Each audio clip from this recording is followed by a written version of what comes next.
A quick response by Huawei to deny reports that it benefited from access to huge Chinese government tax breaks. Huawei's relationship with the Chinese government is no different than any other private company operating in China. Like other tech companies that operate in China, including those coming from abroad, Huawei receives some policy support from Chinese government, but we have never received any additional or special treatment. Huawei hit back after the Wall Street Journal reported that the Chinese telecoms giant had access to as much as $75 billion in state support to help it become a leader in 5G technology. The company has been caught up in the US-China trade battle and was blacklisted in the US amid claims its equipment could be used for espionage. Huawei denies this.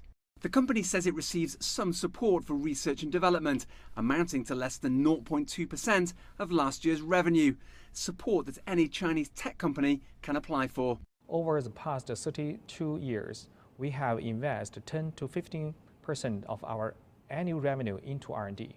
Our R&D investment over the past decades amounts to almost 73 billion US dollars. And governments around the world provide benefits to some of the biggest tech firms. In the US, Amazon and Netflix pay either very little or zero federal income tax. And Apple, Facebook and Google are just three Silicon Valley giants being forced by the European Union to pay billions of dollars in tax breaks they enjoyed to set up business in countries like Ireland. The EU has ordered Apple alone to pay around $14.5 billion, calling its sweetheart tax deals illegal.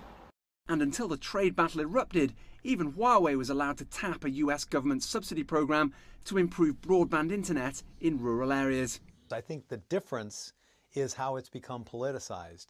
And I say that even within the US. So, you know, there were certain discussions when the Trump administration was, running for office and became elected about the Obama administration and an inordinate amount of funding that went to subsidize certain emerging industries. And is that correct? And is that a true market economy?